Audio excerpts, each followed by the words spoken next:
ದೇವರ ಕೋಣೆ ಆ ಮನೆಯ ಏಳು ಬೀಳುಗಳನ್ನು ಪ್ರತಿನಿಧಿಸುತ್ತದೆ. ದೇವರ ಕೋಣೆಯಲ್ಲಿ ನಾವು ಇಡುವ ಕೆಲವೊಂದು ವಸ್ತುಗಳು ಮನೆಗೆ ಶಾಂತಿಯನ್ನು, ಹಣಕಾಸಿನ ಲಾಭವನ್ನು, ಕುಟುಂಬದ ಸದಸ್ಯರಿಗೆ ಪ್ರಗತಿಯ ದಾರಿದೀಪವಾದರೆ, ಇನ್ನೂ ಕೆಲವೊಂದು ವಸ್ತುಗಳು ಆರ್ಥಿಕ ನಷ್ಟವನ್ನು ಮತ್ತು ಒತ್ತಡವನ್ನುಂಟು ಮಾಡುತ್ತದೆ. ದೇವರ ಕೋಣೆಯಲ್ಲಿ ನಾವು ಯಾವೆಲ್ಲ ವಸ್ತುಗಳನ್ನು ಇಡಬಾರದು ಇಲ್ಲಿ ತಿಳಿಯೋಣ. ಒಂದಕ್ಕಿಂತ ಹೆಚ್ಚು ಶಂಖ. ಒಂದಕ್ಕಿಂತ ಹೆಚ್ಚು ಶಂಖಗಳನ್ನು ದೇವರ ಕೋಣೆಯಲ್ಲಿ ಇಡಬಾರದು ಎಂದು ಹೇಳಲಾಗುತ್ತದೆ. ಹಲವಾರು ಶಂಖಗಳನ್ನು ದೇವರ ಕೋಣೆಯಲ್ಲಿ ಇಟ್ಟುಕೊಳ್ಳುವುದು ಅಶುಭವೆಂದು ಪರಿಗಣಿಸಲಾಗುತ್ತದೆ. ಒಂದಕ್ಕಿಂತ ಅಧಿಕ ಶಂಖವನ್ನು ಮಾತ್ರವಲ್ಲ, ಮುರಿದು ಹೋದ ಶಂಖವನ್ನು ಕೂಡ ನೀವು ದೇವರ ಕೋಣೆಯಲ್ಲಿ ಇಟ್ಟುಕೊಳ್ಳಬಾರದು. ನಿಮ್ಮ ಮನೆಯಲ್ಲಿ ಮುರಿದ ಶಂಖವಿದ್ದರೆ ಅಥವಾ ಒಂದಕ್ಕಿಂತ ಹೆಚ್ಚು ಶಂಖವಿದ್ದರೆ ಅದನ್ನು ತೆಗೆದು ಪವಿತ್ರ ನದಿಯಲ್ಲಿ ತೇಲಿಬಿಡಬೇಕು. ಬೆಂಕಿ ಪೆಟ್ಟಿಗೆ. ದೇವರ ಮನೆಯ ಕೋಣೆಯಲ್ಲಿ ಬೆಂಕಿ ಪೆಟ್ಟಿಗೆಯನ್ನು ಕೂಡ ಇಡಬಾರದು ಎಂದು ಹೇಳಲಾಗಿದೆ. ದೇವರ ಕೋಣೆಯಲ್ಲಿ ಬೆಂಕಿ ಪೆಟ್ಟಿಗೆಯನ್ನು ಅಥವಾ ಬೆಂಕಿ ಕಡ್ಡಿಯನ್ನು ಇಟ್ಟುಕೊಳ್ಳುವುದರಿಂದ ಮನೆಯಲ್ಲಿ ಜಗಳದ ವಾತಾವರಣ ನಿರ್ಮಾಣವಾಗುತ್ತದೆ. ಮನೆಯಲ್ಲಿ ನಡೆಯುವ ಕಲಹಗಳು ಮನೆಯ ಶಾಂತಿಯನ್ನು ಹಾಳು ಮಾಡುತ್ತದೆ. ಒಡೆದ ವಿಗ್ರಹ ಅಥವಾ ಫೋಟೋ. ನಿಮ್ಮ ಮನೆಯ ದೇವರ ಕೋಣೆಯಲ್ಲಿ ಒಡೆದ ವಿಗ್ರಹ ಅಥವಾ ಫೋಟೋವನ್ನು ಇಟ್ಟುಕೊಂಡಿದ್ದರೆ ತಕ್ಷಣ ಅದನ್ನು ದೇವರ ಕೋಣೆಯಿಂದ ತೆಗೆದುಹಾಕಿ. ಇದನ್ನು ಮಂಗಳಕರವೆಂದು ಪರಿಗಣಿಸಲಾಗುವುದಿಲ್ಲ.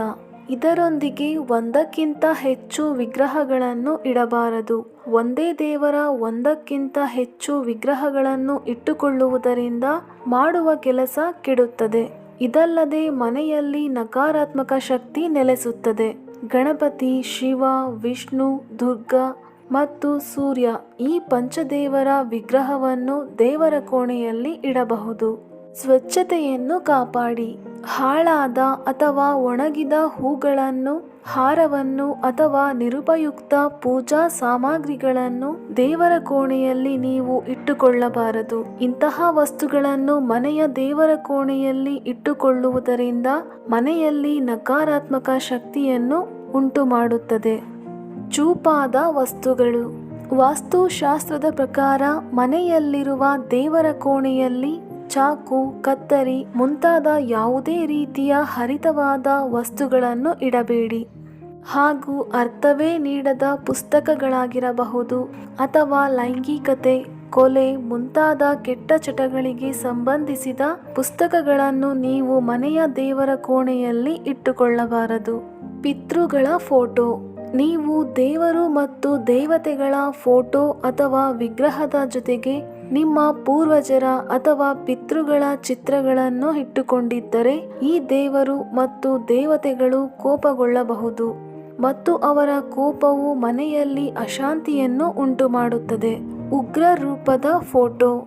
ಉಗ್ರ ಅಥವಾ ಕೋಪದಲ್ಲಿರುವ ಯಾವುದೇ ದೇವರು ಅಥವಾ ದೇವತೆಯ ಚಿತ್ರವನ್ನು ಮನೆಯ ಅಥವಾ ದೇವರ ಕೋಣೆಯಲ್ಲಿ ಇಡಬಾರದು. ಇದನ್ನು ಅಶುಭವೆಂದು ಪರಿಗಣಿಸಲಾಗಿದೆ. ಉದಾಹರಣೆಗೆ ಕಾಳಿ ದೇವಿಯ ಉಗ್ರರೂಪ, ಹನುಮಂತನ ಉಗ್ರರೂಪ ಅಥವಾ ನಟರಾಜನ ವಿಗ್ರಹವಿದ್ದರೆ ಅದನ್ನು ತೆಗೆದುಹಾಕಿ.